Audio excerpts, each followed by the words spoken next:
y adaptarnos estamos enfocados básicamente en 4 ejes centrales para nosotros de alguna u otra manera poder sostener la dolarización y mirar hacia los mercados internacionales. Estos 4 ejes centrales es, primero, adaptarse al comercio electrónico. Evidentemente con las nuevas tecnologías, sobre todo por las limitaciones de movilidad, y la tendencia está hacia los marketplaces o e-commerce. Segundo, mirar al Ecuador como un proveedor de alimentos del mundo. Hoy por hoy el mundo requiere alimentos y lo maravilloso de nuestro país es que somos un país agrícola, agroindustrial y tenemos tierras enriquecidas para poder producir el mejor producto del mundo, sea cual sea, si es banano, si es cacao o si son alimentos procesados, lo hacemos bien. Lo importante es ir adaptándose a lo que nos piden los mercados internacionales. El tercer eje es efectivamente adaptar estos productos hacia las tendencias del consumo internacional. Y hoy por hoy estamos trabajando en conjunto con el Viceministerio de Comercio Exterior hacia abrir acuerdos comerciales. Entonces, teniendo estos 4 ejes claros, es hacia donde nosotros como Ecuador apuntamos nuestras direcciones y movemos el carro hacia ese norte. Hablando un poquito de cómo está compuesto el comercio y el destino de las exportaciones ecuatorianas, Ecuador exporta a 159 destinos, de los cuales nuestra principal concentración de las exportaciones están hacia la Unión Europea, a China, Estados Unidos, Rusia y Colombia. Debido a la pandemia, hemos observado que la tendencia de los consumos, como les comentábamos, está enfocado básicamente, o lo que se ha despuntado o que vemos que no hay caída en cierta manera de nuestras exportaciones son a los productos agrícolas, a productos agroindustriales, orgánicos y sobre todo los que tienen certificaciones de comercio justo. Es decir, nuestros esfuerzos deben orientarse a este tipo de países, que son Unión Europea, Estados Unidos, Rusia o la Unión Económica Euroasiática, Japón tiene bastante interés en nuestros productos. De hecho, podemos destacar que ya estamos exportando cosmética natural derivados de manteca de cacao hacia Japón. Entonces, esos son detallitos importantes porque muchas veces lo que decimos es, bueno, ¿qué exporto? ¿Todo el mundo exporta banano? No. Observa cómo está el mercado, fíjate en las tendencias y veamos qué hacemos bien para poder apuntar y llevar nuestros esfuerzos. Hay muchos productos, sobre todo los denominados superfoods, que hoy no inciden mucho en la balanza comercial, pero tienen muchísimo potencial. Los hábitos alimenticios en los mercados internacionales han cambiado. Hoy por hoy, si aquí a nivel nacional lo primero que decimos, si antes empezábamos a ver esta tendencia healthy, fit, o productos que se les denomina crudos, esta tendencia está creciendo porque la pandemia nos ha llevado a esto, a buscar consumir cosas orgánicas. De hecho, la tendencia está enfocada también a economía circular, es decir, que no existan desperdicios enfocados al medio ambiente. Entonces, tenemos que ir viendo esas oportunidades en los mercados internacionales y sobre todo ver cómo están cambiando los hábitos de consumo en la gente joven y la gente contemporánea hacia nosotros, que son los que realmente van a empezar a consumir más de estos productos. Adaptarse al comercio electrónico es muy básico. Los grandes mercados ya utilizan plataformas para poder hacer transacciones. De hecho, China, Estados Unidos y Reino Unido son como que los pioneros en las ventas online. Ustedes saben que a nivel de Estados Unidos, Amazon y Despegar son los líderes, en este caso, de estas plataformas digitales. Y en el caso de los mercados como en Asia, ya desde el año pasado, de hecho hay que destacar los esfuerzos que hizo la Cámara ecuatoriano-china, porque trajo a los dueños Alibaba justamente porque la tendencia, no solamente en los productos de venta local, sino la tendencia, al menos en Asia, ya es exportar por estos canales electrónicos.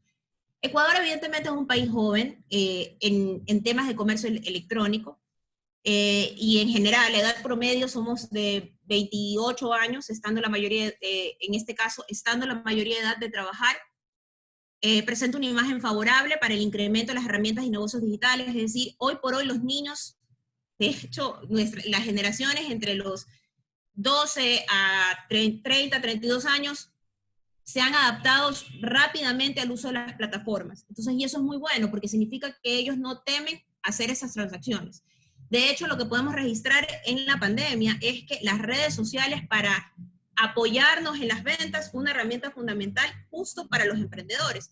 Quitando un poquito el tema de los medios de pago, porque evidentemente a Ecuador le falta todavía esa plataforma de medios de pago, lograron hacer transacciones y ventas y cerrar negocios con plataformas, o sea, con redes sociales como Instagram, Facebook. Entonces, hacia eso va la tendencia y en los mercados internacionales es la misma tendencia. O sea, no nos asustemos cuando veamos que aquí lo hacemos, en los mercados internacionales también, y los canales en los mercados internacionales ya tienen las plataformas adecuadas y los medios adecuados para hacerlo. En el caso de Alibaba, de hecho, cuenta con una logística internacional para poder realizar las exportaciones. Entonces, eso es súper importante que empecemos a analizar como país para poder adaptarnos a estas plataformas de e-commerce. Recordemos que también Ecuador, en este caso la Cámara de Comercio de Guayaquil, ya viene trabajando en el e-commerce days desde hace 10 años. Entonces es un evento en donde va hablando sobre las tendencias, sobre cómo se está moviendo el tema de la tecnología, cómo nos acorta tiempos, de hecho facilita procesos y abarata muchos costos que antes no los podíamos ni imaginar ni pensarlo. La contribución de las ventas de e-commerce al PIB es del 1.53% en el 2019, lo que representa un incremento del 25% si se compara con el año del 2018. Este año, evidentemente, vamos a encontrar un despunte por la situación. De acuerdo al reporte de medición de e-commerce desarrollado por la Universidad UES y CESE, se consideran, en este caso, no me gustaría decirle barreras para comprar, pero sí sería como un reto. Un reto dentro del e-commerce son el temor a brindar información personal. Todavía la cultura ecuatoriana está como que me darás chuta, ¿será que doy mi información? Por las cosas que suceden, la necesidad de observar y testear el producto. Aún necesitamos conocer, probar, y no estamos tan dispuestos a comprar ciertas cosas, sobre todo cuando son productos frescos, por estos canales, ¿no? Y también lo que sucede aquí en Ecuador, y hablo específicamente de Ecuador, y eso también pasa en el sector exportador, es que todavía tenemos esa desconfianza por los medios de pago. Aún buscamos al banco, buscamos hacer la transferencia, pero nos da un poquito de desconfianza el medio de pago digital. No todo el mundo está acostumbrado a usar PayPal, por ejemplo. Entonces, y en el comercio exterior también hay un poquito ese temor de realizar esos pagos en estas plataformas digitales y optan por cartas de crédito o distintos medios de pagos tradicionales. Entonces, eso es una pequeña como un reto, no lo veamos como una debilidad, sino un reto a superar dentro de este gran tema que es el comercio electrónico. Estas cifras son súper interesantes. En el Ecuador existen alrededor de 900.000 empresas, de las cuales el 90% son microempresarios. El 7% son pequeñas y el 2% son medianas. Eso significa que el 99% de las empresas son MIPYMES. Y estas MIPYMES generan el 60% de las plazas de trabajo. Hoy por hoy las MIPYMES, a pesar de no tener las grandes tecnologías, se apoyan muchísimo de estos canales digitales para poder realizar sus transacciones. De las cifras que encontramos en un documento del BID, es una consulta realizada entre el 7 de mayo y el 1 de junio de este año, participaron 532 microempresarios de 25 países de Latinoamérica y el Caribe. ¿Y qué es lo que da este documento? Que casi el 90% de las empresas ya realizan teletrabajo. Les tocó adaptarse sí o sí a esta modalidad que es online. 5 de cada 10 empresas utilizan plataformas de comercio electrónico para exportar. Independientemente del medio de pago, se apoyan de estos canales electrónicos para realizar su exportación. El 74% de estas empresas comenzó a utilizar este canal de ventas durante la pandemia, es decir, necesito que no pare mi negocio, ¿qué tengo que hacer? O sea, salieron de su zona de confort para adaptarse y sobrevivir y sostenerse en el tiempo, ¿verdad? Dentro del 44% que no hace uso del e-commerce, la mitad de este 44% ya considera que tiene que hacerlo pronto y está trabajando en en adaptarse a esta nueva manera de vender, ¿no? La creatividad frente a la caída de las exportaciones, eso es algo que sucedió. Gran diversidad de las medidas adoptadas por las empresas frente a este escenario para adaptarse y para poder amortiguar los impactos. Buscaron la manera ágil y rápida para no parar, a pesar de todas las restricciones que habían. Ya, el e-commerce emerge como principal herramienta entre las empresas que sufrieron los mayores impactos de la crisis. Las empresas que redujeron sus ventas externas en más del 30% han señalado que las principales respuestas a la crisis que utilizaron son las plataformas de venta electrónica y la búsqueda. Esto es súper importante. Empezaron por buscar nuevos mercados, el 17% en ambos casos. O sea, de este gran mundo de las empresas, buscaron los canales digitales y buscaron nuevos mercados para poder exportar o para poder vender. De ahí, ¿por qué decimos que el Ecuador debe ser el proveedor de alimentos del mundo? Primero, que nuestro país es megadiverso. Tenemos muchas organizaciones de la economía popular y solidaria, artesanos que exportan gran cantidad de productos con alto valor nutritivo y que son demandados a nivel internacional, entre cebada, mermeladas, maní, artesanías en general. Tenemos infusiones que hoy por hoy se les denominan energéticas o superfoods también, porque es con el tema de guayusa o ciertas especies o aromáticas. Son alrededor de 218 productos que demuestran la diversidad ecuatoriana solamente en el rubro de alimentos. Esto hace que se refleje una incidencia en el monto FOB de las exportaciones. Recordemos que de los productos no petroleros, realmente en el sector alimentos, salvo ciertos productos, no hubo una caída. A pesar de la pandemia, se sostuvo y se mantienen positivas las cifras. A nivel de toneladas, no vamos a hablar sobre los precios de exportación, pero se sigue demandando alimentos en el mundo y nosotros seguimos exportando hacia allá. Nos hemos apoyado, lo importante de esto es que nosotros como ProEcuador tenemos 24 oficinas comerciales alrededor del mundo actualmente, y damos una guía súper personalizada, en este caso a las empresas exportadoras. A través de nuestra red de oficinas comerciales, vamos buscando estas oportunidades, no solamente a nivel de un contacto, sino que hoy por hoy el rol de oficina comercial es muy valioso y genera valor agregado para las empresas, porque dan información sobre tendencias, sobre precios, sobre consumo, qué está sucediendo también en puertos. Eso es súper importante cuando estás exportando. Y ahora, el último punto, que era adaptar los productos a tendencias del consumo internacional, eso es súper importante. El enfoque de la exportación debe fortalecerse hacia aquellos destinos, primero que nada, en los que contamos acuerdos comerciales. Es por eso que hoy por hoy ProEcuador trabaja muy de la mano con la agenda comercial, y a través de nuestras oficinas comerciales lo que hacemos es activar estas oficinas comerciales en donde sabemos que ya tenemos acuerdo para que puedan identificar estas oportunidades. En donde nomás tenemos acuerdos, o en este caso preferencias, en la Unión Europea, en Chile. Hoy por hoy ya tenemos dos nuevos acuerdos, que Marcelo Pasos va a hablar un poquito más sobre el tema de los negocios, en este caso acuerdos comerciales y todo lo que se está trabajando desde ese ámbito, con EFTA, que entra en vigencia ahora en noviembre, y con el Reino Unido, que entra en vigencia en enero. Entonces eso es una gran oportunidad para poder aprovechar y buscar crecer en esos mercados donde nos permite ser también más competitivos. Recordemos que Ecuador es un país dolarizado y de alguna u otra manera eso le resta competitividad frente a otros países que tienen su moneda propia. Entonces, buscar los mercados que tienen acuerdos comerciales que de alguna u otra manera nos permiten ingresar en mejores condiciones en estos mercados, ese es el mayor enfoque hacia donde debemos destinar nuestros esfuerzos. ¿Qué tipo de productos hemos identificado que tienen mayor potencial en estos mercados, sobre todo en países como Japón, Reino Unido, los países del EFTA y de la Unión Europea o Asia? Es los alimentos, como les comentaba: banano y plátano, superfoods, snacks, productos congelados, pulpas de frutas no tradicionales y productos farmacéuticos.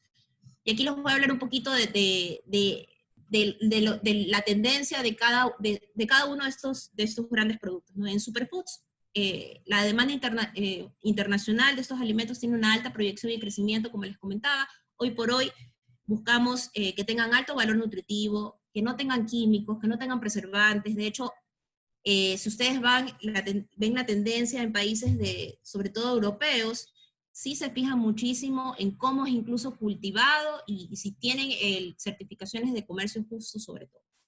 No pueden ingresar si no tienen Global Gap, entonces esos productos, los superfoods con alto valor nutritivo y sobre todo que mantengan el tema de natural, tienen alta demanda sobre todo en Europa. Los frutos secos también tienen una participación de consumo del 26%, esto lo reportaron en el 2017. Gran parte de la quinoa en el mercado es orgánico. Francia lidera la importación de este tipo de productos en Europa. La chía se utiliza como ingredientes en alimentos o suplementos nutricionales, es base para las bebidas, y nosotros somos productores de chía. La cúrcuma se emplea en comidas o bebidas para productos o cosméticos, en restaurantes utilizan para platos exóticos este producto, y además la cúrcuma es buena para la salud. El Reino Unido es el mayor consumidor de cúrcuma en Europa.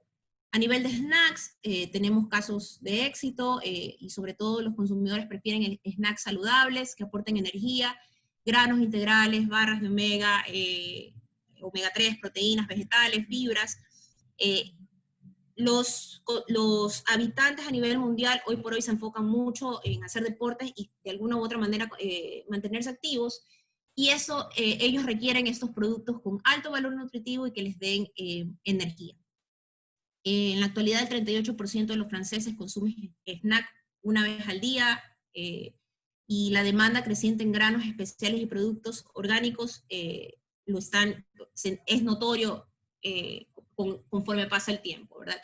Productos congelados también, eso se destaca bastante, sobre todo lo que tiene que ver con vegetales, frutas, pulpas de frutas, que ya están listas para hacer. Recordemos que en Europa, en Estados Unidos, son personas que por lo general buscan ser prácticos, entonces buscan siempre tener algo listo para preparar, en empaques fáciles de utilizar y en porciones sobre todo de 1 o 2 personas, porque eso es la tendencia de consumo en estos mercados. Las pulpas de fruta tienen gran demanda, sobre todo lo que es pulpas de frutas orgánicas.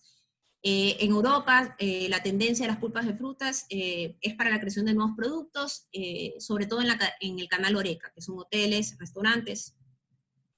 Luego, lo que les comentaba sobre los acuerdos comerciales, hoy por hoy tenemos 2 nuevos acuerdos comerciales, que es el del EFTA.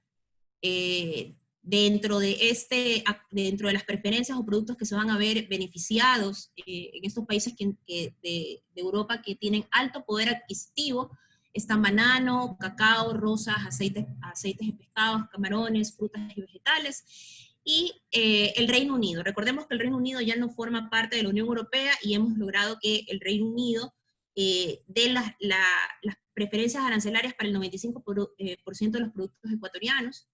Ingresarán sin pagar aranceles, y destacamos de los productos agrícolas que hoy por hoy nos representan: banano, atún, camarón y flores. Ahora, para resumir un poquito, y estos datos son interesantes y me encanta comentarlos, nosotros a través de los canales digitales y las gestiones de promoción de exportaciones que tenemos o que ayudamos al sector de exportación, tenemos un catálogo virtual que le llamamos Mi Pyme al Mundo. Damos cursos y webinars de capacitación para el exportador, y hoy por hoy están enfocados muchísimo en todo lo que tiene que ver con las nuevas tendencias y oportunidades frente al COVID. Hacemos webinars en donde los jefes de las oficinas comerciales, dependiendo de los mercados, van contando o van comentando sobre las oportunidades comerciales que tienen en ese país, los requisitos de ingresos, cómo está la tendencia, incluso sobre precios. Contamos también con la ruta del exportador y hacemos para el sector, en este caso para el microempresario, o que no tiene experiencia en exportar, hacemos agendas personalizadas virtuales, con la guía y el asesoramiento de nuestras oficinas comerciales. Es decir, no buscamos que haga match dependiendo del tipo de producto, pero tienes una preparación previa de parte de nuestro agregado comercial, en cómo tienes que presentarte, si es en Asia, lo importante es tener un traductor para poder tener una buena negociación. Entonces, toda esa asesoría previa la vas a recibir y están enfocados justamente a estas empresas que están en su fase de ya estoy lista para exportar, pero nunca lo he hecho. Durante este tiempo, nosotros hemos hecho 103 eventos de formación y capacitación en línea. Hemos registrado 1.800 atenciones en asesorías, y todo esto es virtual. Hemos generado expectativas de negocios de 32.300 dólares, pero en estas empresas que son amarillas pequeñas, en el corto y mediano plazo. Hemos hecho 5 eventos virtuales en los cuales se han registrado expectativas de negocios de 32 millones de dólares, generando citas de negocios de 1.120 citas de negocios. Han participado alrededor de 300 exportadores y 350 compradores. Entonces, hoy por hoy, la tendencia es hacia el e-commerce y las plataformas virtuales, y sobre todo a los productos de alimentos. Como les comentaba, el mundo requiere alimentos y necesitamos convertir a Ecuador en el proveedor más importante de alimentos del mundo. Eso por mi lado, espero haber respondido la pregunta. Sí, muchísimas gracias, Verónica. Creo que nos dejaste con muchas cosas que está haciendo ProEcuador. Creo que de la misma manera pudiste, a través de ejemplos muy específicos, decirnos cuáles son las oportunidades reales que existen. No solamente oportunidades que nosotros consideramos o proyectamos, sino que con números poder aterrizarlo.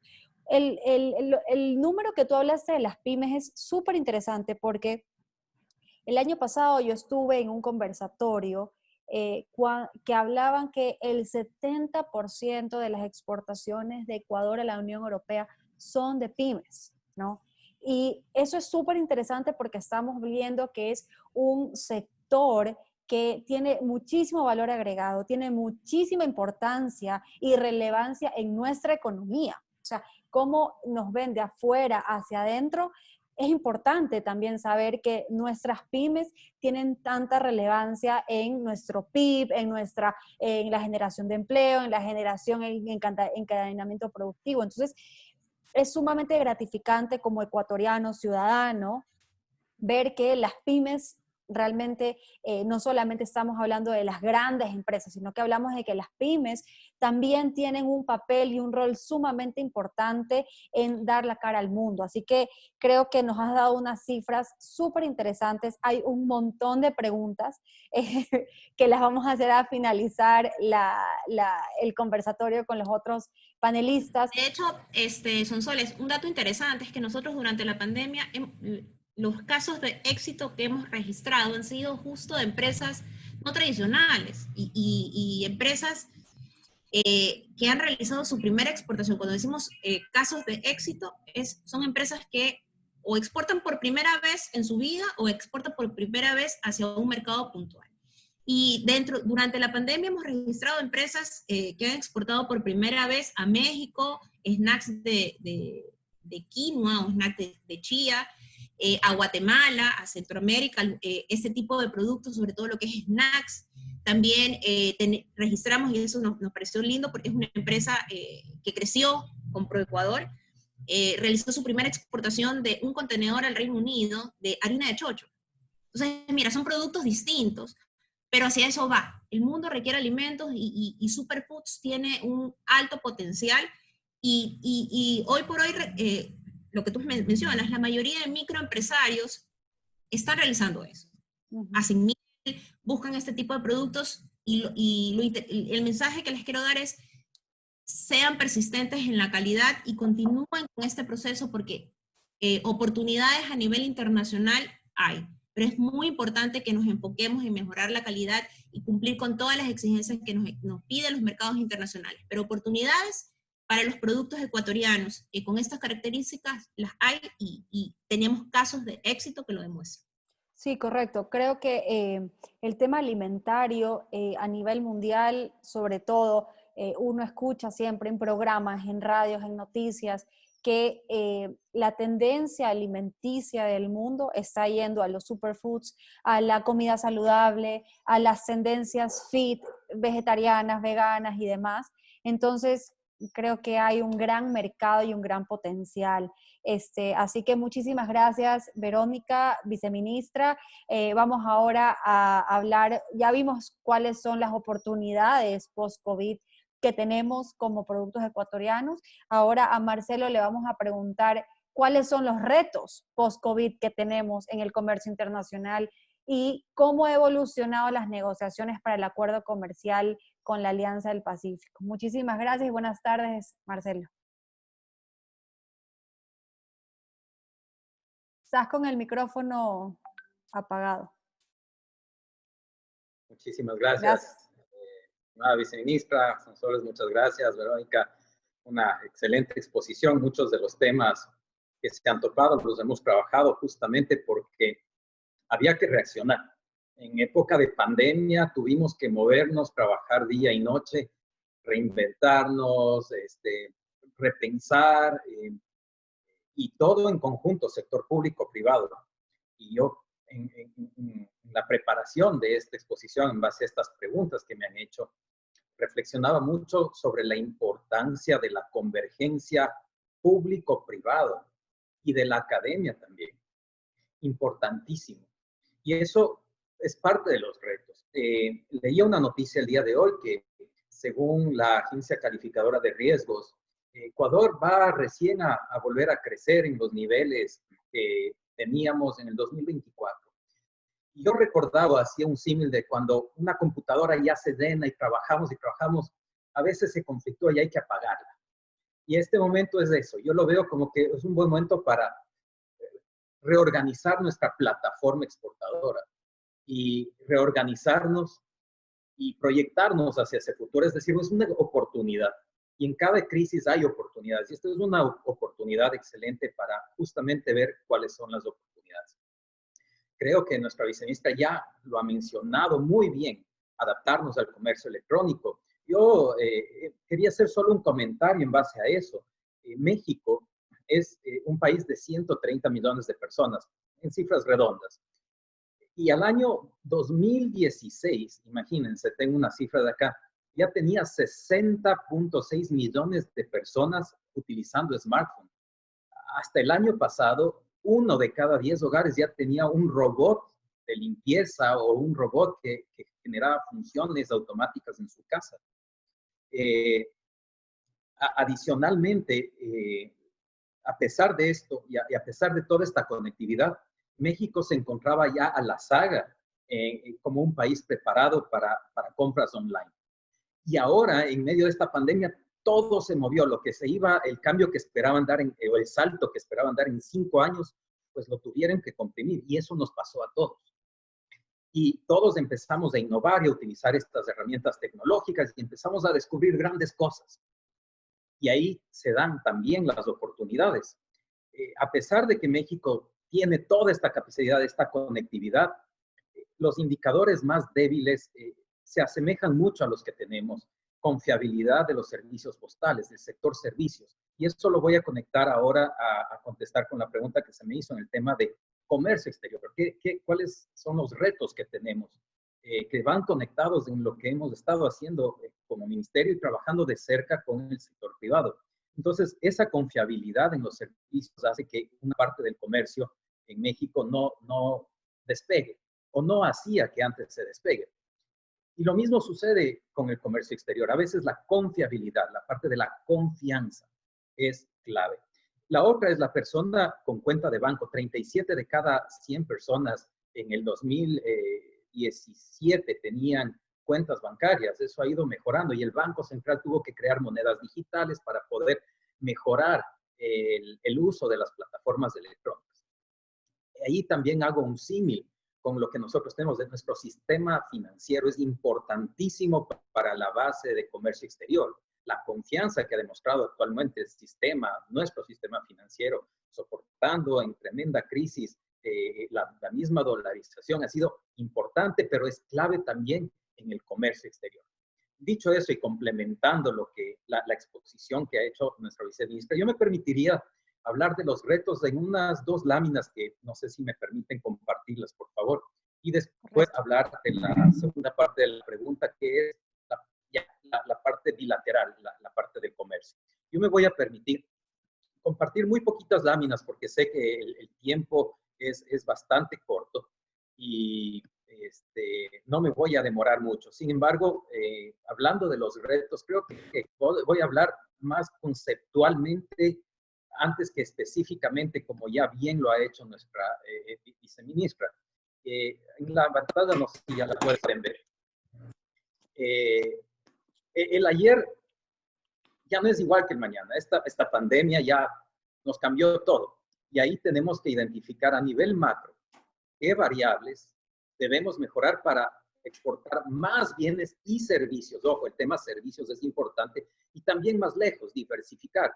Y para eso hay muchas herramientas, ¿no? Pero también tenemos que ver qué variables debemos mejorar para atraer más inversión productiva. Esa inversión que llega para producir. La inversión mexicana. México es un país que tiene muchísima inversión, el país que en promedio más invierte en el Ecuador. Arca, tenemos Inalexa, Coca-Cola, tenemos FEMSA, tenemos muchas otras empresas, Sigma Alimentos con el tema embutidos, entre muchas otras más. Entonces, esa Bimbo podemos citar que también exporta parte de los productos al mismo México, a su matriz, a su casa. Y ahí tenemos aspectos de comercio intraindustrial incluso. Entonces, hablando de justamente qué está cambiando, cuáles son esos retos, en base a la teoría, en base a los estudios que se tienen, se identifican en la primera columna algunas prioridades. Y lo que teníamos del antes de la pandemia y cómo va a cambiar al después. La producción de productos para exportación. Una cosa es todo lo que producimos al interior para garantizar la seguridad alimentaria, lo que producimos en valor agregado en el sector industrial para el consumo interno, pero hay que ver en este momento, y el tema que nos ha sentado ahí, es la producción para exportación, es el comercio exterior. Y ahí teníamos que, tradicionalmente teníamos una oferta desperdiciada. Les voy a poner un ejemplo. En Corea del Sur se quiso exportar piñas. Estaba el comprador, se hizo un trabajo de promoción, se hizo todo. Teníamos los protocolos sanitarios, está permitido, pero nuestros productores no pasaron los límites máximos de residuos, los agroquímicos, los fertilizantes que se utilizan o no eran considerados saludables para el consumo humano o estaban sobre los límites. Esa oferta, por ejemplo, es un tema interno de capacitación, de adaptación, de estudio de cuáles son esos niveles y adaptar nuestra oferta. Esa es una oferta desperdiciada. Por poner un ejemplo, tenemos otros temas sanitarios, pero basta por el tema de tiempo, solo voy a poner que hay mucha oferta que es desperdiciada que podría llegar. Ahora, ¿qué nos viene después? Antes veíamos en el corto plazo, de pronto porque teníamos mercados y estábamos bien, pero ahora ya no nos podemos dar esos lujos. Ahora tenemos que ver a largo plazo. Y aquí necesitamos un recambio, sofisticación de nuestras exportaciones. Lo que nos mencionaba nuestra viceministra es importantísimo. El adaptar, el ver las tendencias es sumamente importante. Y ahí también tenemos que ver una política de importaciones. El 70% de las importaciones no petroleras, de las importaciones, más bien dicho, es materia prima y bienes de capital. Es decir, hay muchas importaciones que son para la misma producción que sirven para la reexportación. Hay mucha documentación y muchos estudios o papers que hablan de la sofisticación de importaciones y también de las exportaciones y de las importaciones para inducir también estratégicamente, inteligentemente, una oferta exportable con mayor valor agregado hacia el futuro. Valor agregado no siempre quiere decir industrial, etcétera. No, justamente cómo adaptamos el packaging, cómo adaptamos el producto, cómo procesamos. Hablábamos con nuestra viceministra ahora de su experiencia que tuvo, donde una empresa genera un tipo de jugos con un diferente proceso para que dure más. Por ejemplo, ahí está un valor agregado en lo fresco, en cómo llega lo más natural, pero con mayor tiempo en percha. Por ejemplo, ahí está también el tema de innovación, el tema de tecnología que lo vamos a hablar. Y necesitamos, obviamente, para aquellos productos con potencial, no solo los actuales, los tradicionales, que están bien y que ya tienen economías de escala, pero necesitamos mucha investigación y desarrollo. Necesitamos certificaciones. Certificaciones orgánicas, por ejemplo, son de suma importancia y ahí tenemos que trabajar para equivalencias, para que nuestras empresas no tengan que pagar miles de dólares de un certificado orgánico para chocolate, por ejemplo, que costaría 5 o 6 mil dólares para llegar a un mercado. Es difícil hacer esa inversión cuando las ventas no son tan altas o cuando recién introducimos uno. Pero si existe una homologación de certificados o una equivalencia de las leyes del marco regulatorio con otros países, más fácilmente nuestras empresas van a poder aplicar, cumplir con los requisitos y llegar a otros países con menores costos y generar escala. Esto es importante. El producto harina de chocho que lo mencionaba es importantísimo y no solo eso, que se lo mezcla también con polvo de cacao y queda una cosa exquisita. Lo he probado, lo hemos promocionado. Ahí tenemos que hacer escala, economías de escala y necesitamos mejorar esas asociaciones y que nuestras pymes empiecen a trabajar de manera conjunta con otros productores para generar estrategias de marketing, no solo el tema de diseño, mejorar empaquetamiento, etc. Entonces, vamos a ver a largo plazo. El tema de acceso a mercados es importante. Las cadenas globales de valor ahora en esta pandemia se han visto interrumpidas. Pero antes, también en el acceso a mercados era muy limitado. Ecuador, con las justas, recién entró al acuerdo con la Unión Europea y todo estaba enfocado a la importación. Defensivo, siempre con una posición defensiva de trato especial diferenciado, me cuido, pero sí quiero vender. Y no veíamos estas herramientas, como lo ha hecho Perú con su tratado con China, por ejemplo, con Corea, Colombia, con Corea, con Israel, con grandes potencias, ni hablar de Estados Unidos y la Unión Europea. Y veíamos, pero a pesar de eso, Ecuador llega también a destinos tan lejanos. Vendemos banano en Singapur, que está al lado de Filipinas, uno de nuestros mayores competidores. Llegamos a Corea con un 20% de arancel en camarón versus 0% de Perú, que también produce, o Colombia, u otros, o como Vietnam, Tailandia. Y llegamos por calidad y porque tenemos precios competitivos. Y está bien, imagínense cuando tengamos las mismas ventajas competitivas que tienen nuestros socios. Pero ahora ya no tenemos que ver solo esa oportunidad de llegar a pesar de un 30% en banano en Corea, de un 50% en snacks, de un 27% de arancel en brócoli versus que en Japón sí tenemos una fortaleza porque es apenas de 3%. Entonces, a pesar de eso, teníamos limitada exportación. Pero ahora, con México, con la Alianza del Pacífico y con Asia, tenemos que ver hacia Asia, vamos a ver ese mercado estratégico. Ya no el acceso de mercados limitados, sino estratégico, inteligentes, quirúrgico, donde vemos los encadenamientos productivos. Es increíble. A México exportamos vidrio, exportamos llantas, exportamos un montón de cosas que no le exportamos a otros países tradicionalmente. ¿Por qué? Porque nos encadenamos productivamente. Y voy a hablar un poquito más de eso adelante y no me quedo acá. Pero también la internacionalización. Y hablo de la internacionalización de nuestras empresas cuando van y se asientan en otros países. Eso a cierto punto fue un tabú, pero ya está cambiando. ¿Por qué? Porque nuestras empresas poco a poco van saliendo. Hay más de 120 empresas en México con capital ecuatoriano. Muchas de ellas traen expatriados ecuatorianos, gente ecuatoriana, y esas utilidades las regresan a nuestro país. Todos, pero eso está cambiando. Y eso también está atado a la fortaleza del sector financiero, porque da confianza. En la logística es fundamental para conectar, para llegar más lejos. En los modelos gravitacionales, modelos que nos permiten llegar, el número de puertos, el tema logístico. Voy a escurrir esa. ¿Quiere darme escurriendo?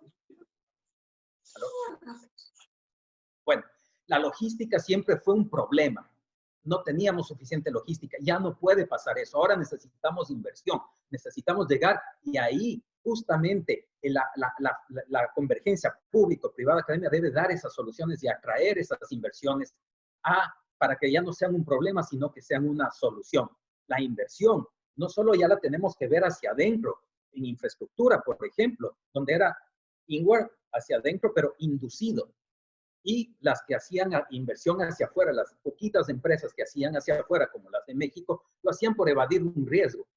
Mientras que a largo plazo, ahora sí tenemos que ver esa inversión hacia adentro, mejorando los indicadores doing business, donde ya no tenga que ser inducido, sino que naturalmente las condiciones del mercado, la fortaleza de la moneda, haga que lleguen esas inversiones. Ojalá, y qué mejor al sector exportador, al sector productivo, pero también cuando tenemos certidumbre en el largo plazo, y ahí está nuestro reto, ahí está nuestra oportunidad como ecuatorianos, a asumir esas decisiones colectivas. Ahí vamos a tener empresas ganadoras, empresas que salgan y nos representen como ecuatorianos y envíen ecuatorianos y nos traigan justamente los ingresos. La innovación fundamental.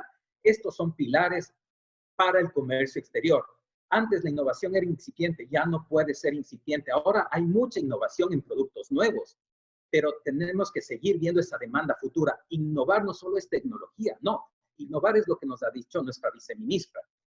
Justamente esos productos nuevos, esos mercados nuevos, esa demanda nueva, pero tiene que ir enfocado a lo que van a comprarnos, no lo que creemos que es bueno para otros, sino lo que necesitan, lo que demandan. Y no solo lo que se demanda ahora, tenemos que ver las tendencias y empezar a producir ahora lo que se va a demandar en 5 años. Si en el 2024 recién nuestra economía va a empezar a funcionar, es ahora cuando tenemos que empezar a innovar para justamente producir eso. Y ahí la inteligencia comercial es fundamental, lo voy a decir en la última parte. Y ahí está la convergencia público-privada. La parte de promoción fundamental. En otra, no hay el tiempo, pero tengo abierto un documento nuevo que acaba de salir ayer del BID, con las recomendaciones para México, Centroamérica. Centroamérica con patrones de producción muy similares a los de nuestro país.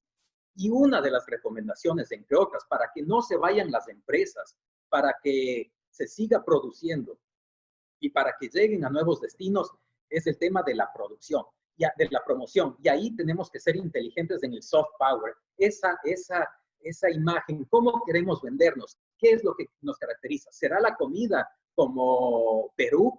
¿Será acaso las novelas como Corea? ¿Será acaso vino u otras características como en Europa? Tenemos que pensar, pero tenemos que hacer una estrategia completa de soft power y nos vamos con eso. Y antes esa promoción era subsidiada. Ahora no, esa promoción es público-privado, academia, con una diplomacia comercial. Y esto lo tomo de la guía y de las directrices de nuestras autoridades. Es una diplomacia comercial preparada, una diplomacia comercial que sabe lo que hace, que sabe técnicamente de temas profundos con capacitación e inteligencia de mercados. Estas son las principales recomendaciones que he visto a lo largo de muchos papers. Es clave cómo podemos apoyar a nuestro sector privado. Y esta lámina me parece fundamental porque si queremos crear pymes exportadores, sí, sobre todo para aquellos que están empezando, que ya están exportando a los que van a empezar. Esto es transversal a lo que acabo de decir, educación y capacitación permanente. La lámina es de una capacitación de ITC, del Sistema Internacional de Comercio. Y pregunta, perdón que está en inglés, no la tuve tiempo para traducirla, pero dice, ¿cuáles son las consecuencias reales de tomar decisiones no estudiadas, que no están debidamente informadas, cuando vienen las condiciones de acceso al mercado, cuando quiero ir al exterior? Cuando un empresario dice, voy al exterior, dice, decisiones mal informadas o no bien tomadas o no bien estudiadas, ir a la cárcel, quebrar, los productos son detenidos en la frontera, los productos son destruidos en la frontera, los productos son rechazados, pérdida de la reputación. Y ojo, esto es importante, un producto que no llega bien o que hace quedar mal, no solo queda mal la empresa, el producto, queda mal el sector, la industria y hasta el país.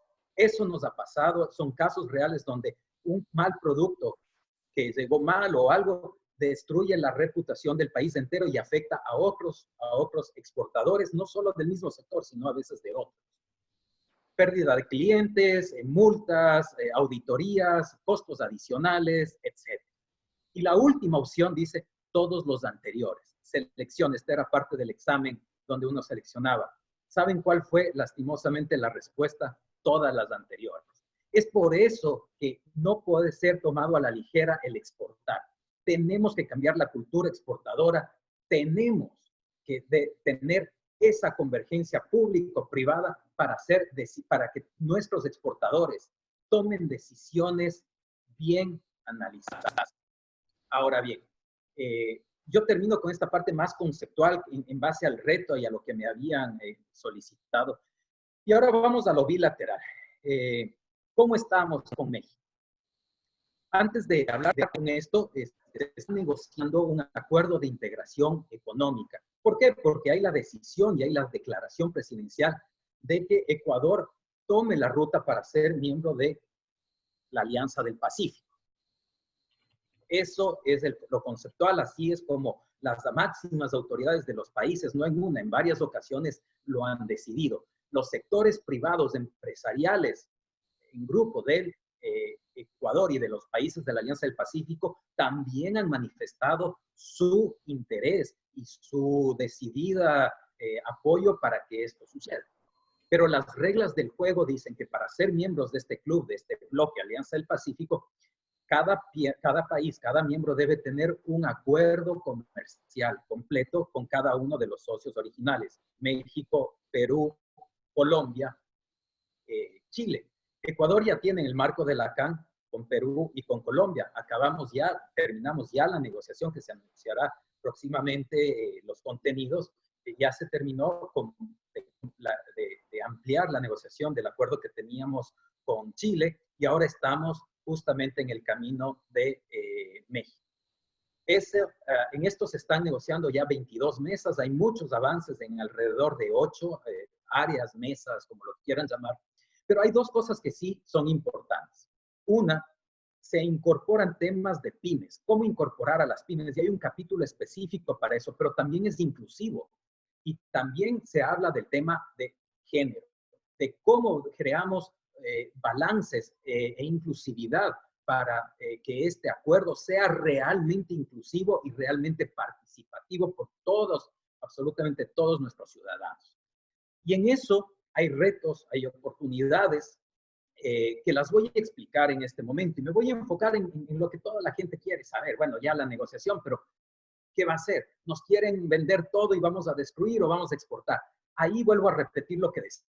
Ya no es un acuerdo de cuánto te vendo y cuánto te compro. Es cómo nos encadenamos productivamente. Recordemos que México es parte del TEMEC, de lo que antes era el NAFTA y ahora es un mercado enorme. Basta con encadenarnos productivamente a una de las industrias para alcanzar Estados Unidos, Canadá. Y como Alianza del Pacífico, en el futuro llegaremos más cercanamente a Asia. Recordemos que como Alianza del Pacífico se está negociando con Singapur, con Canadá, con Nueva Zelanda, con Australia. Y en la agenda está Corea del Sur. Y ya tenemos una negociación que está detenida con Corea del Sur, con 5 rondas de negociación. Tarde o temprano nos vamos a tener que ver con Corea, ya sea bilateralmente o cuando el bloque, si somos parte de él, obviamente, decida empezar la negociación con Corea. Ahí tendremos que vernos por las reglas del juego que ya les mencioné. En ese sentido, si podemos ver y solo analizamos el comercio de la Alianza del Pacífico, no me faltan mucho, vemos que Ecuador ya compite en México, que es el país de mayor volumen de comercio, con Chile, con Colombia y con Perú. No es de sorprenderse, competimos con desventajas, pero ya competimos. Por ejemplo, en el mercado mexicano, con Chile competimos en 65 productos. En otras palabras, 89 productos se envían iguales o similares de las mismas partidas arancelarias. En 24, Ecuador exporta más en volumen en valor, que lo hace Chile. Y Chile exporta 65 productos con mayor valor en dólares que lo que hace Ecuador. Imagínense, con Chile en el mercado mexicano. Claro, todavía no es muy poquito, ¿no? Estoy hablando de productos. Ojo, hay muchos productos que son poquitos, pero este análisis se hizo en promedio de 2015 a 2018, entonces no estamos hablando de solo un año. Con Colombia competimos con 127 productos Este mismo ejercicio se hizo en Corea, y en Corea con Colombia, con Perú, competíamos en 20 productos, en 12 productos similares. Pero miren, con México ya exportamos 41 productos donde les ganamos a los colombianos y 86 productos donde nos ganan. ¿Pero por qué? Porque ellos son miembros del bloque de la Alianza del Pacífico y tienen menos arancel. Eso quiere decir que con un acuerdo, si tenemos mejores condiciones, de pronto esos 41 podemos quitarle un pedacito a Colombia y poquito a poquito seguir ganando mayor competitividad en este mercado. Con Perú en 103 productos, 35 ganamos, 68 nos ganan ellos, pero también en textiles, por ejemplo, hay un potencial, en confecciones hay un potencial. Ahí tenemos 30% de arancel promedio, con 30% versus 0 que tienen nuestros competidores, difícil, pero ya exportamos. Y ahí están los encadenamientos productivos. En total, vemos de los análisis que se han hecho que hay 55 productos en común con los que los 4 países, Chile, Colombia, Perú y Ecuador, podemos entrar a competir en México. Y eso encadenarse productivamente y quién sabe llegar a otros países con los que México produce para terceros países. Los valores están ahí, el comercio potencial en la última fila, AP, Alianza del Pacífico, el comercio potencial en valor en rojo es 191 millones, es decir, hay un potencial que con este acuerdo en el largo plazo, ojo, no es en el corto, en el largo plazo, hay un potencial de 190 millones de dólares de los 150 que en promedio exportamos en el momento. Y aquí hay oportunidades para aquellos sectores que se consideran también amenazados. Voy a poner el caso de metalmecánica, que es uno de los más fuertes. Realizamos un estudio de encadenamientos productivos. Hay una metodología científica, hay una metodología detrás de esto, pero, por ejemplo, en teléfonos es un producto terminado y aunque Ecuador algo tiene de exportaciones o reexportaciones al mundo y hay importaciones del mundo, no le vemos y en el encadenamiento productivo hay un índice de 0. No se fijen en los números, simplemente al ser un producto terminado aquí no tendríamos mayor oportunidad. Pero en medios ópticos para grabación de sonido, aquí se ve que Ecuador ya exporta a México, poquito, pero ya exporta de manera consistente, y México importa. Y aquí vemos que hay un índice, un numerito más alto que el 0, y aquí vemos que podemos mejorar nuestra posición o hay la posibilidad de encadenarse productivamente. Ya voy a explicar esto un poquito más, qué falta para lograrlo. Y en juntas o empaquetaduras mecánicas de estanqueidades, es otra partida del sector metalmecánico. Aquí Ecuador no exporta a México, pero México sí está importando de otros países, de los países de la Alianza del Pacífico o de otros. Y Ecuador está exportando, pero a otros países y no a México, sí a América Latina. Entonces vemos que hay un posible encadenamiento en el largo plazo. ¿Qué quiere decir con esto? Que tenemos que ver a estos acuerdos no como una amenaza, sino que empezar a buscar esos espacios. Por ejemplo, ya vendemos vidrios, ya vendemos neumáticos, pero hay mucha necesidad de pernos, hay mucha necesidad de bisagras, hay mucha necesidad de material de construcción específico, pero no hemos podido entender la demanda. De pronto estamos haciendo los pernos grandes y acá lo que quieren son los pernos pequeñitos, 1 pulgada, no el de 6 pulgadas. Y hay que empezar a negociar y adaptar la producción. Eso es lo que nos falta y obviamente un acuerdo en inversión para que pueda haber inversión y con seguridad o las ventajas arancelarias y las facilidades de acceso. Entonces, estamos dando el paso de la convergencia público-privado-académico. Nuevamente caigo ahí. El Estado está abriendo las puertas, abriendo la brecha y nos sigue el sector privado. Y ahí necesitamos la promoción, donde vamos a juntarlos con aquellos productores para que adapten esa producción y nos enganchamos. Y eso indirectamente va a ser exportado a otros lugares. Asimismo, estos son el sector del metalmecánico, línea blanca, automotriz, calzado, textiles, plásticos, cerámicas, lácteos, azúcares, atún, carnes. Muchos sectores con sensibilidad. Y aquí hemos identificado algunas líneas en las que podemos tener encadenamientos. Básicamente podemos en metalmecánico, podemos encontrar 139. Obviamente, de esas 139 no en todas somos competitivos, pero ya lo exportamos, pero adaptando un poquito, podemos, al menos en la mitad, sí encontrar ese potencial en línea blanca, en partes y piezas. Podemos tener un encadenamiento en 7 partes o piezas, ¿no? Y eso es también parte de los retos de la reconversión, pasar de importar productos finales a importar partes para ensamblar. Y después del siguiente paso ya no es importar las partes, sino producir las partes para reexportarlas, que es justamente de lo que estamos hablando. Reconversión totalmente, y esa es la oportunidad que tenemos ahora pensando a largo plazo. Y así en otros, estos estudios están disponibles, los podemos compartir. Así que yo termino esto con una reflexión y pasaría, y daría la palabra. El mayor reto ahora es crear un comercio exterior inclusivo y colaborativo, basado en retos futuros, más no en dificultades pasadas, entendiendo nuestra historia y aceptando nuestra realidad, para romper paradigmas que ahora pueden distanciarnos. Esto de ahora, si no rompemos muchos paradigmas, no todos, algunos paradigmas, podemos distanciarnos más de 50 años que nos están llevando ya o nos pueden llevar en educación, en tecnología y en desarrollo los países desarrollados. No se pueden aplicar recetas viejas a problemas nuevos. Cito esta frase. Hay que ver más lo que se hace que lo que se dice. Y si seguimos produciendo lo que creemos que es bueno para exportar, probablemente no es lo que el mundo lo necesita. Esto ya lo dijo nuestra viceministra. Y si los ecuatorianos no empezamos a invertir, ojo, también el tema de inversión, si nosotros mismos no empezamos a invertir en Ecuador y atraer los capitales, será difícil convencer a los extranjeros que lo hagan. Si no damos el ejemplo, ¿cómo queremos pedir que otros lo hagan? Debemos empezar a dar el ejemplo y a empoderar nuestras decisiones colectivas sin discriminación.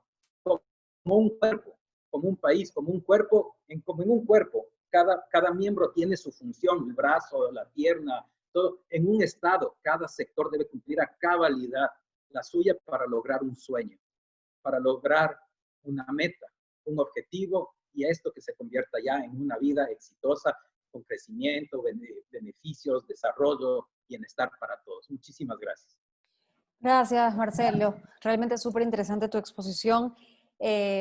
Bueno saber dónde estamos actualmente frente a nuestros competidores, ¿no? Que siempre son nuestros vecinos.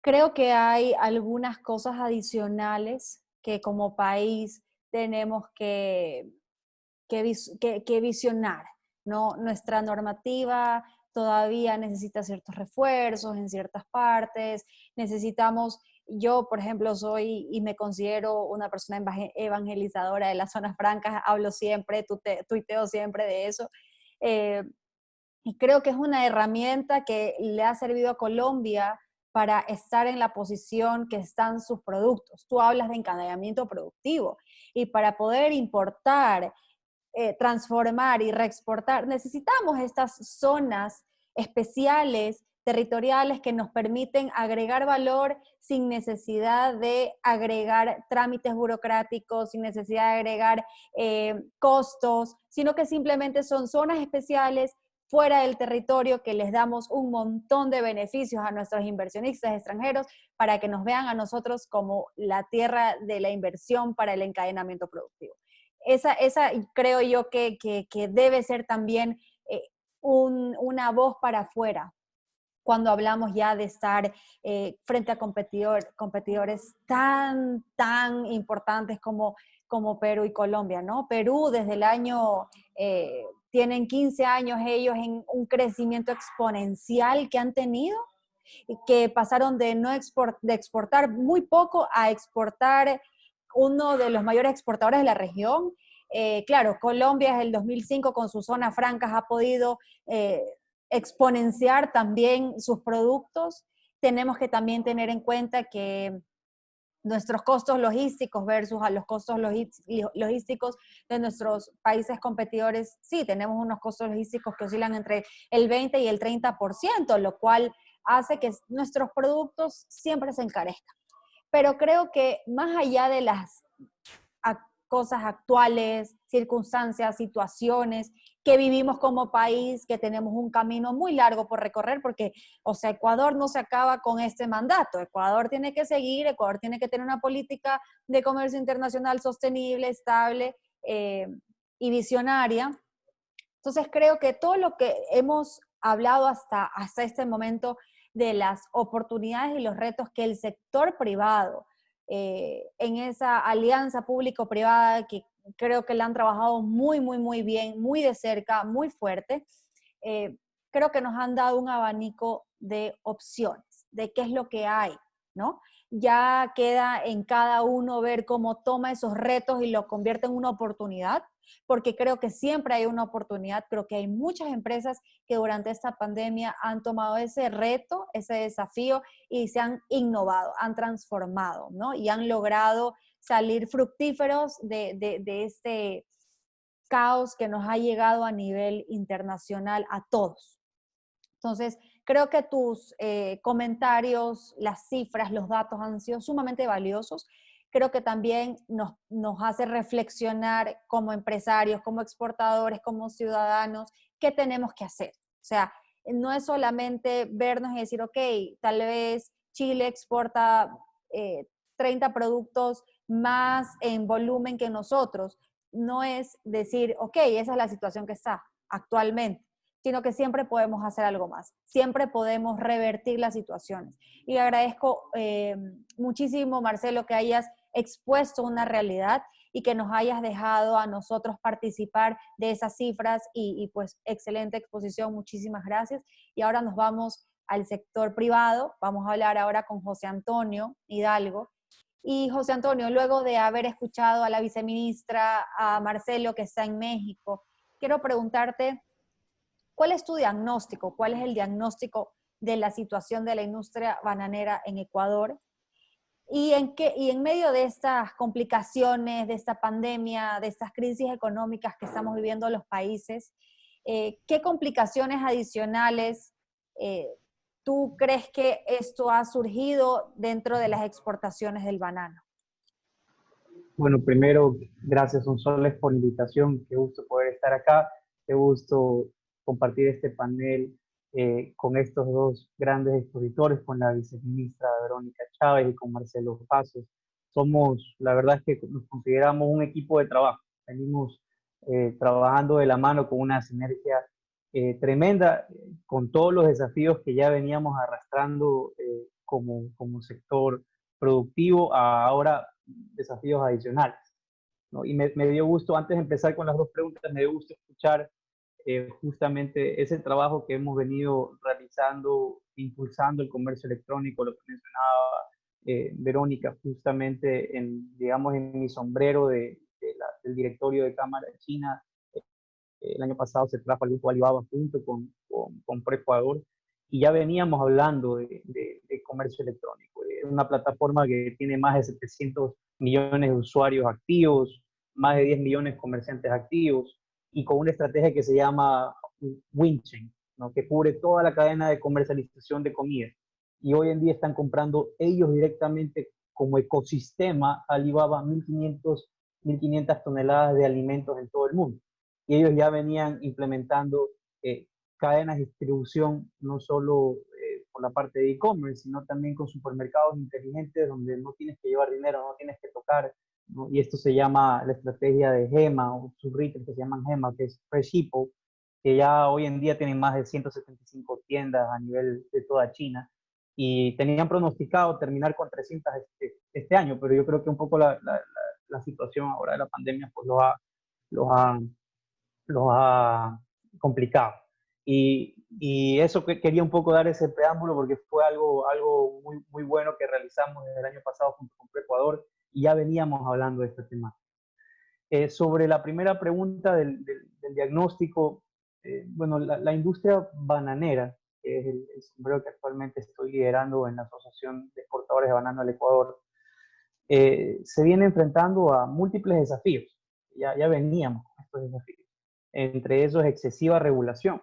Para eso nosotros hicimos un mapeo localmente, cuántas instituciones nosotros tenemos que tener alertas diarias, semanales, mensuales. Son 16 instituciones públicas. Y a nivel exterior también, con desafíos que tenemos en la Unión Europea y en otros mercados, que hemos tenido que extender nuestro equipo de trabajo. Lo otro es presión tributaria, ¿no? Aranceles elevados en mercados extranjeros, como lo mencionó Marcel. En China el banano paga el 10% de arancel. En Japón pagamos un 20% el primer semestre, un 10% el segundo semestre, y en Corea el 30%. Y nosotros tenemos que empezar a mirar a Asia. Si bien el banano es el producto más diversificado, ¿no? Porque llega a varios mercados, Asia todavía para nosotros representa un 8%, ¿no? Pero es un mercado con potencial crecimiento si empezamos a generar acuerdos, ¿no? Y si empezamos a posicionarlo dentro de esa estrategia Winchi como el mejor banano del mundo, ¿no? Porque cuando uno pone, por ejemplo, en una plataforma digital, en Alibaba o en una plataforma de compra en China, pone Ecuador, pone Ecuador en chino, lo primero que sale es el camarón. Entonces nosotros tenemos que también empezar a trabajar en esa estrategia de posicionamiento para que el banano también esté liderando ese consumo.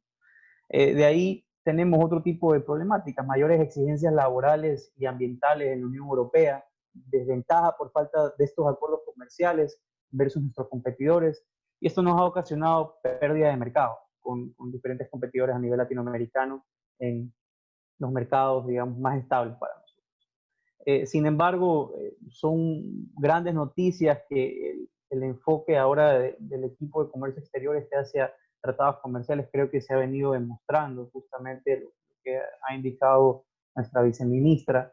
Es positivo haber culminado el proceso del tratado con EFTA, que nos permite, como banano, ¿no?, pagar 0% de arancel versus 25%, ¿no?, en un mercado que nos representa 45.000 toneladas año, que es 0.48% de nuestra exportación, pero es un mercado nicho para el banano fair trade, ¿no? Y eso hay que puntualizarlo, es un mercado para nuestro banano fair trade. Y también la firma del acuerdo con Reino Unido, un mercado que demanda 1 millón de toneladas.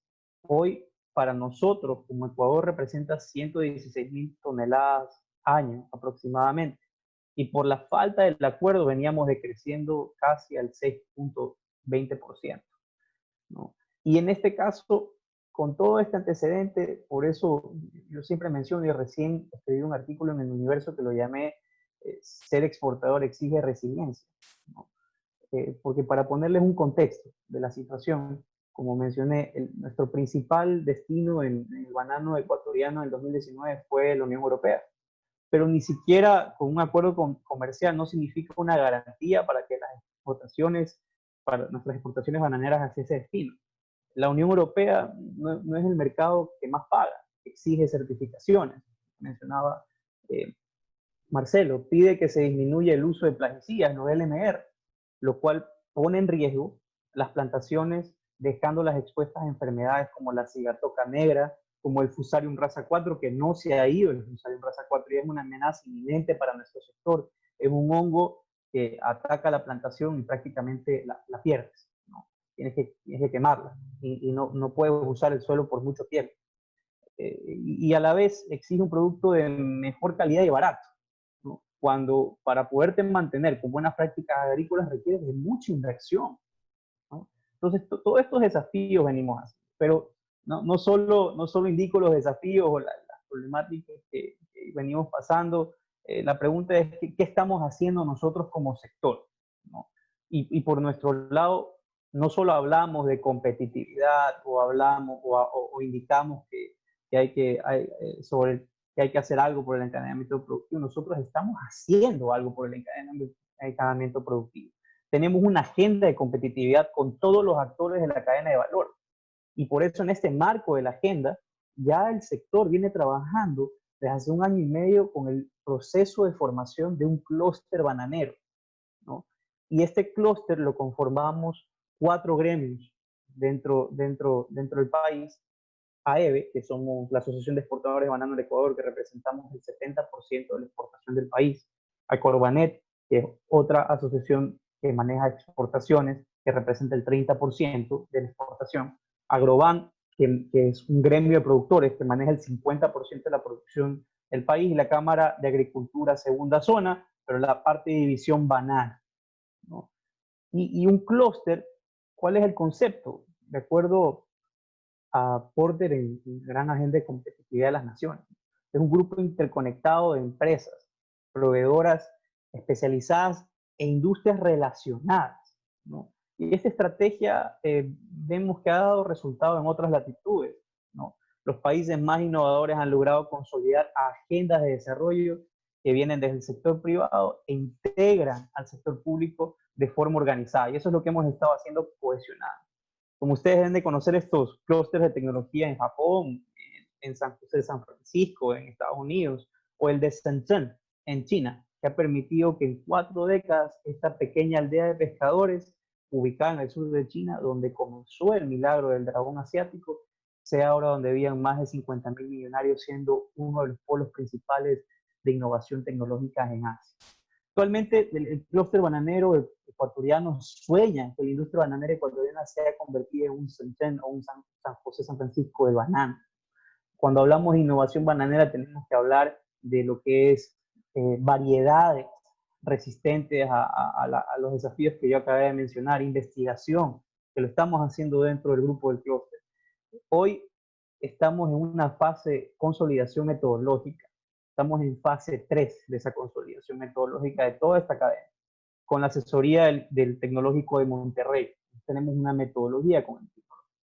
Y la conformación de este clúster nos permitirá tener una hoja de ruta definida para que el sector, independientemente de las autoridades de turno, podamos ejecutar nuestro plan. Y el plan consolidará esa visión estratégica conjunta de todos los participantes de la cadena de valor enfocada en la competitividad, la sostenibilidad en lo social y en lo ambiental, trabajando con el objetivo de tener una mayor incidencia, como mencioné, en políticas públicas que busquen únicamente crecimiento de divisas, generación de trabajo y el desarrollo de las personas en las zonas rurales, que para nosotros es prioridad.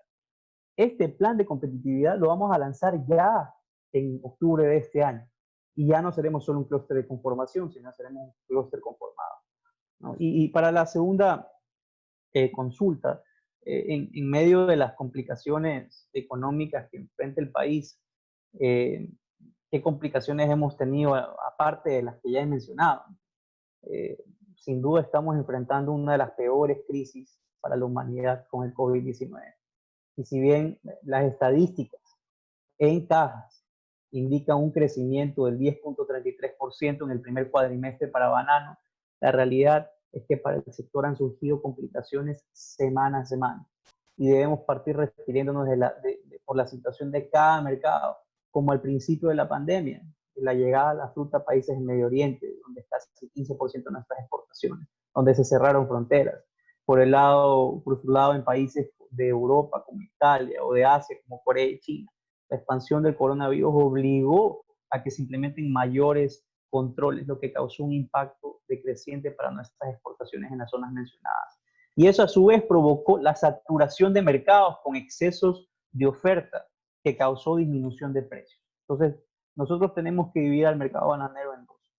El 40% de las exportaciones que van a mercados más estables, que es Estados Unidos y Europa, pero el otro 60% que va a estos mercados emergentes, ¿no?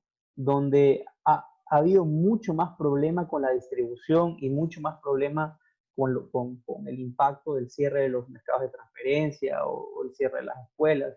Todo ese banano ha venido moviéndose en diferentes mercados, causando sobresaturaciones por diferentes semanas, lo que ha hecho un alargamiento en una crisis de precios para ese 60% que exporta en estos mercados emergentes. Para el otro 40% no, el otro 40% sigue estable, y justamente es poder motivar a que los productores bananeros busquen esas buenas prácticas agrícolas para poder ir a estos mercados estables, que busquen estas certificaciones para que vayan a estos mercados estables. Y nosotros como Ecuador empezar si somos primeros sí en Europa, pero mantener nuestro espacio y seguir ampliando ese espacio, ¿no? Y para afrontar estos desafíos, sin duda el sector privado no lo puede hacer solo, ¿no? Es positivo que hace unas semanas el presidente junto con el ministro de Agricultura y Finanzas hayan aprobado vía decreto la motivación tributaria a los productores con buenas prácticas agrícolas, justamente motivando a que los productores, como han de haber visto en las noticias que han reclamado una crisis de precios, son productores que estaban dedicados a estos mercados y también nunca quisieron formalizarse o no tenían contrato formalizando, y la ley del banano te establece que tú tienes que tener contrato, ¿no? Entonces querían ir al precio de oportunidad, pero como el precio de oportunidad en estos mercados hoy están resentidos, pero los 3 años anteriores venían con un crecimiento exponencial, ¿no? Sí ha sido una gran crisis, pero esta gran motivación es a corto, mediano y largo plazo, en el que prácticamente la industria vaya hacia mejores prácticas agrícolas, vaya hacia una preocupación de inocuidad alimentaria, vaya hacia mercados de mayor exigencia. Y eso es una gran motivación, ¿no? Son prácticas necesarias para mantenernos en esos mercados más exigentes y para sopesar las grandes inversiones también que estos productores que también han venido haciendo las cosas bien de manera formal, manteniendo sus contratos, tengan también ese incentivo. Esto es para productores, pero para exportadores todavía estamos a la espera del DROP, del sistema de evolución automático de impuestos, ¿no? Que nuestros vecinos latinoamericanos cuentan con esto y los hacen más competitivos. Si bien la situación del país entendemos que es complicado a nivel de presupuesto, hay formas en cómo poder hacer mediante papeles que se paguen de aquí al próximo año, de aquí a 2 años, pero algún incentivo que no lo estamos pidiendo, sino ya está en la ley de simplificación tributaria que se aprobó en diciembre de 2019, simplemente tiene que hacerse efectivo, ¿no? Tomemos en cuenta que también tenemos que tomar en cuenta que como sector bananero somos el único sector con un precio oficial, independientemente de lo que pase en el mercado. Somos el producto más regulado y somos el único producto que ha venido pagando o seguimos pagando un anticipo al impuesto a la renta. O sea, nosotros pagamos el impuesto mensualmente. Somos el único producto que paga el impuesto adelantado y que paga un precio oficial, ¿no? Y independientemente de lo que pasa en los mercados, que ya no es una realidad justamente ese marco legal que existe sobre el sector, ¿no? Porque hoy tienes una realidad de casi 300 exportadores y 8.000 productores, y esta ley era para una realidad de, sí, para 5 jugadores anteriormente, que fue donde se hizo, ¿no? Y ya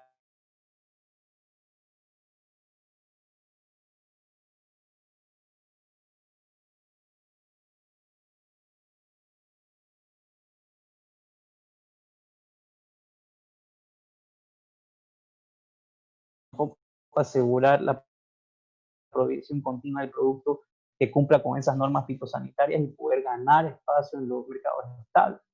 Y no es fácil toda la regulación justamente en los registros de la compañía, en la marca, ¿no?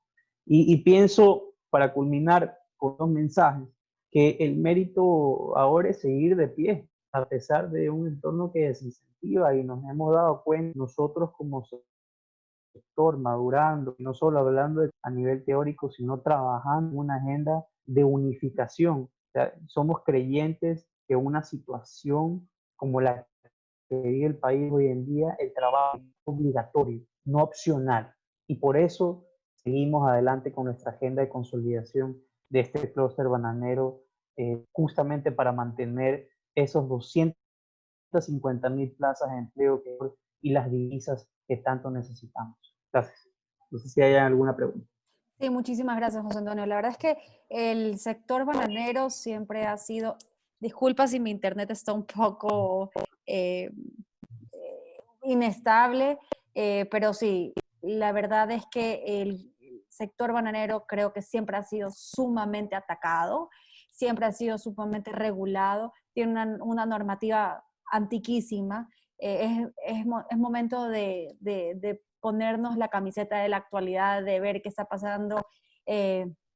Panamá va a ser una zona franca agrícola solamente para banano. O sea, yo viví en Holanda y el banano que se consumía en Holanda mayormente era panameño. El banano ecuatoriano se consumía en los supermercados más económicos, pero en los supermercados premium top se consumía el panameño. Entonces, claro, ahí veías cómo el mercado va va cambiando también y cómo entran nuevos actores que antes seguramente no los tenías mapeados, como un Panamá, pero Panamá con el canal tiene esa facilidad de abaratar costos, de ser más competitivo y demás, ¿no? Entonces, hay algunas preguntas para todos, no están definidas, pero me gustaría que el que quisiera la conteste. Entonces, tenemos la primera pregunta de Santiago Santiana, que dice, ¿cómo se puede competir en agricultura con países agroindustriales como Brasil, que son subsidiados por el Estado? Y en Ecuador aún no logramos que los productores puedan vender directamente a consumidores y solamente sean los intermediarios los que ganan. No sé si alguien quisiera tomar la palabra y responder.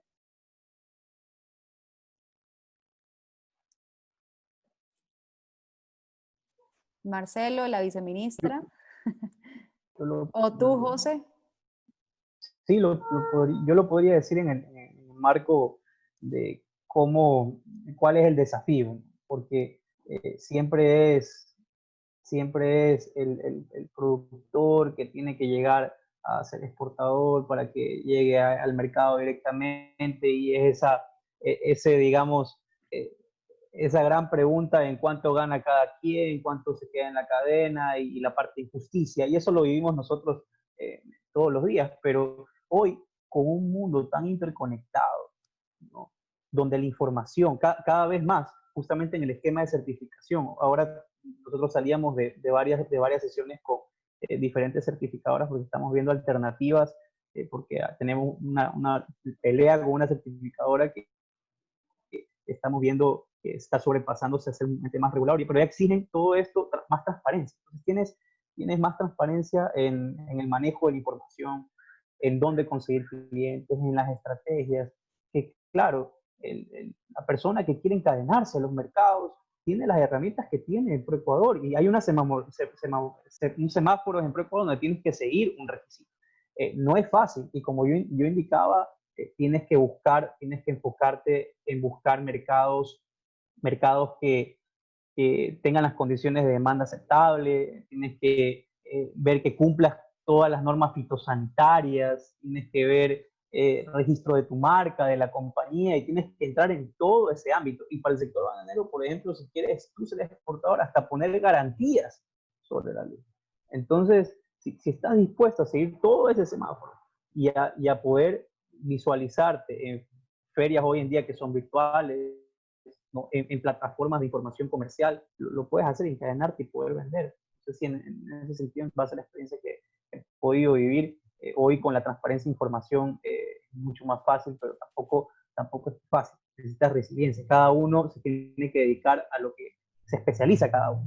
Si yo soy productor, tengo que ser más competitivo siendo productor, ¿no? Y si soy exportador, tengo que ser más competitivo siendo exportador, y cada uno ganando su espacio en la cadena. Sí, sí, José Antonio, tienes razón. Y además, bueno, la única desventaja que veo yo es que dentro de todas esas herramientas, que si bien es cierto existen, es que igual la barrera, por decirlo así, podría ser el costo, ¿no? Si hablamos de productores, de pymes, no todos tienen el valor para que un exportador o intermediario, como le llaman, tiene para hacer la inversión, ¿no? Entonces, creo que a veces esa barrera de entrada para llegar del productor al consumidor de manera directa es el costo, ¿no? Para poder decir, claro, tal vez hay alguien en California que quiere un banano orgánico, pero no lo sé porque no tengo las herramientas para llegar a ese mercado. Entonces, sí, yo creo que es un tema de resiliencia, creo que es un tema de persistencia, de perseverancia. Yo creo que los productores poco a poco se pueden instruir, capacitar y pueden ir construyendo un camino hasta llegar a esos consumidores que quieren. Por otro lado, tenemos a Fernanda Simbaña, que pregunta cuáles son los principales retos que enfrenta la cadena logística de exportación en la presente pandemia. No sé si Marcelo o José Antonio quieren responder.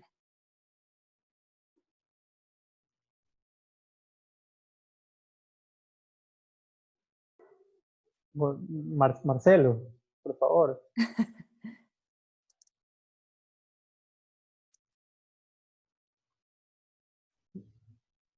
Está sin sonido ahorita, Marcelo. Perdón, perdón. Sí, yo en mi intervención hacía referencia a un estudio que acaba de salir justamente del Banco Interamericano de Desarrollo para la región centroamericana, México, y justamente habla de esto. La pandemia generó que, y cito, ¿no? La pandemia generó que las cadenas globales de valor, la parte logística, se vean interrumpidas y tengan muchos retos. Y las recomendaciones que se hacen es incrementar las capacidades de integración productiva local con canales de distribución soportadas en inversiones extranjeras. Es decir, el rol de la inversión es fundamental en este momento porque, no sé, y es algo que no hemos conversado y hago una reflexión. Hemos escuchado de la guerra comercial de Estados Unidos con China y ahora la gran promoción de Estados Unidos, y hay un gran ganador, es México y la región latinoamericana también, donde el mismo Estados Unidos quiere promover que América Latina empiece a atraer a las empresas que están en Asia, que son de capitales norteamericanos y que están o que suplen a Estados Unidos. Y por eso he hablado del encadenamiento productivo. Entonces tenemos que generar condiciones para atraer inversión. Ahora, sí, cuando hablamos de que se ha roto esta parte logística, retos logísticos, tenemos que recomponerlos. Y yo hablé claramente que necesitamos una estrategia de largo plazo, que ya la logística no sea el problema, sea la solución. La inversión como es fundamental, cadenas de frío. La inversión que vamos a traer, y empezando por la inversión nacional, por los mismos capitales, por los mismos exportadores, esa inversión con esos ahorros que se tienen, es bueno reinvertirlo en la logística y en infraestructura de exportación y en modernización de la cadena de valor. Ya no solo ver mi mercado, ya no solo ver mi producto como llego, sino tratar de ver esos encadenamientos productivos en el comercio intraindustrial, con otros países, también el comercio extraindustrial, es decir, cómo me encadeno con otras industrias. Eso es una pregunta compleja, pero yo lo hablé justamente, la logística es fundamental, pero antes era un problema, ahora tenemos que ver que sea la solución. Y cuando hablamos de logística, y aquí tengo un tema, ya no solo tenemos que ver la logística interna, cómo llego de un punto A a un punto B al puerto o al puerto externo. Ya tengo que ver cómo doy las soluciones incluso a mi comprador para incorporar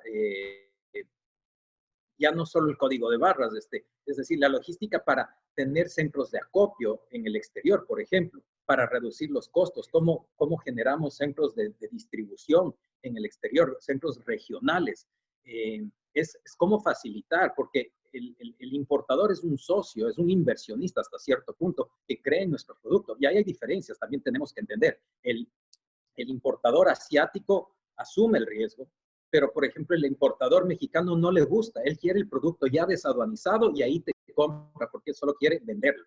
Entonces estamos hablando de culturas totalmente diferentes. El uno que quiere diversificar el riesgo, el otro que quiere asumir el riesgo siempre y cuando haya un proveedor seguro, grande, que le puede compartir, que ya ha sido debidamente estudiado. Entonces también tenemos que ver en la logística, pero una logística integral, ya que vaya más allá de las fronteras. Vamos a ver cómo solucionamos, cómo ponemos ya nuestros productos en perchas, incluso. Se me ocurre que es momento de ver a largo plazo. Sí, correcto. De hecho, te cuento que PromPerú, y solamente voy a acotar esto antes de que José diga y añada algo. PromPerú está haciendo una inversión de centros, o sea, de centros de distribución en diferentes partes del mundo. PromPerú, o sea, ProEcuador de Perú, ¿no? PromPerú está haciendo la inversión con el dinero de los ciudadanos peruanos para poder tener centros de distribución en diferentes partes del mundo para ayudar a las pymes que no tengan que hacer el gasto en almacenaje y demás, ¿no? En el país de destino. Lo que tú comentas es muy interesante. Hay un puntito, pues que nosotros también hemos hecho, o sea, se han hecho estudios y no todo es dinero público, ojo.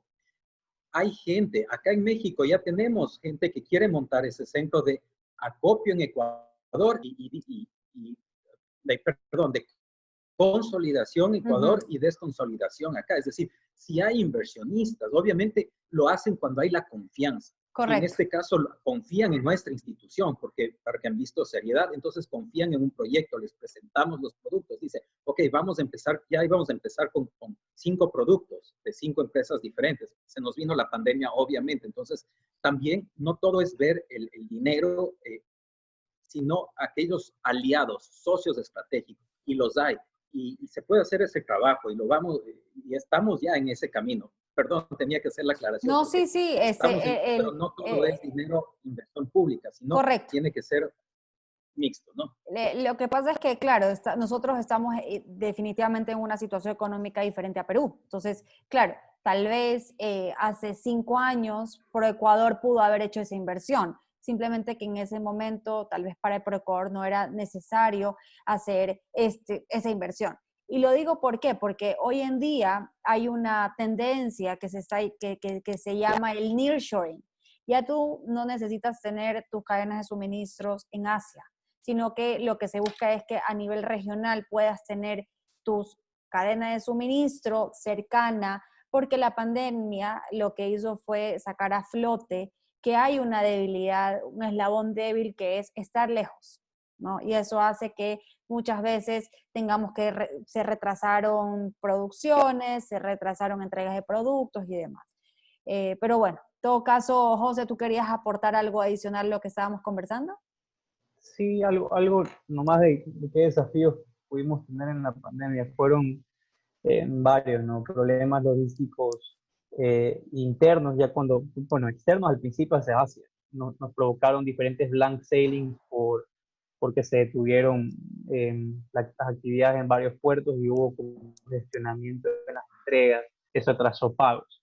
Y de ahí cuando pasó acá en el país, hubo en cambio problemas logísticos internos, que justamente la unificación del clúster y el trabajo en conjunto con el sector público, con los diferentes ministerios, logró ir desmenuzando estos problemas. Sin embargo, nosotros hicimos un foro con todos nuestros agremiados en el marco de esta pandemia justamente para poner problemas y soluciones, pero un análisis cuál fue el eslabón más débil de todo esto, ¿no? Y nosotros encontramos dentro de este consenso de exportadores, el mayor problema que tuvimos localmente fue con los patios de contenedores, ¿no? Un esquema de reposición de contenedores. No hubo una capacidad de reacción rápida en la reposición durante 2 semanas, había falta de contenedores porque nosotros seguíamos funcionando. Teníamos que seguir sacando el banano, pero claro, seguir sacando para cumplir los contratos, pero tampoco es que les estaban pagando, ¿no? Tuvieron que retrasar los pagos, entonces se transformó en un problema logístico y un problema de liquidez, ¿no? Que fue lo que tuvimos en toda esta dimensión. ¿Y qué es lo que queremos hacer como una solución a esto? Porque identificamos la solución. Y dentro de nuestra planificación estratégica, lo que pusimos fue vamos a tener en la parte logística una dinámica con el grupo logístico en cómo podemos acercar mucho más la cadena de valor, cómo podemos empezar a quitarle diferentes eslabones. Y eso va a ser un gran desafío. Y también esos eslabones débiles, cómo pueden mejorar la parte de inversión para poder ser un poco más efectivos. Eso fue un poco lo que nosotros vivimos localmente, aparte de los ausentismos y un sinnúmero de cosas, ¿no? Pero ausentismo es la parte de la cadena logística. Pero en fincas no tuvimos ningún problema de ausentismo y nosotros éramos un sector que ya veníamos preparados con medidas de bioseguridad. Ya veníamos con medidas de bioseguridad por el tema de Fusarium Raza 4 desde hace 2 años y medio. Entonces claro, lo que hicimos fue adaptar las medidas al COVID, pero prácticamente eran las mismas, solo lo que tuvimos que aplicar fue el distanciamiento en la zona de empaque, el distanciamiento en las zonas de comida, ¿no? Ciertas otras medidas de acercamiento a la parte de las familias, pero de ahí nosotros ya estuvimos preparados. Entonces el contagio en realidad en fincas fue nulo, ¿no? Más hablaba del ausentismo en la parte de patio, de puerto. Si bien fue un gran desafío, toda la cadena estuvo comprometida, ¿no? En ese sentido, yo le agradezco a toda la cadena de valor, navieras, puertos, al sector público, a los cartoneros, a los plastiqueros, todos haciendo su mayor esfuerzo para que la cadena siga. Y si pueden ustedes revisar, el sector bananero no despidió ninguno de sus 250.000 empleados hasta ahora. Sí, qué interesante, qué bueno que hayan podido tener esos protocolos ya inmiscuidos dentro de sus organizaciones y que sea simplemente un tema de acción. No tuvieron que tener una implementación, que eso a veces toma tiempo, sino que simplemente fue accionarlo. Tenemos algunas otras preguntas, pero por el tiempo realmente tal vez en otra ocasión podemos conversar más. Quiero darle las gracias a la viceministra, a Marcelo, a José Antonio por su tiempo. Realmente creo que fue muy enriquecedor para las personas que estamos haciendo comercio internacional, para las personas que quieren exportar, para las personas que quieren saber a dónde colocar sus productos. Hay mucho por hacer. ProEcuador es una gran herramienta, es un gran aliado para el sector privado. Creo que ayuda muchísimo. Tienen 24, 25, la viceministra dijo el número, pero tienen algunas oficinas comerciales que son ramificaciones del Viceministerio de Promoción de Exportaciones e Inversiones.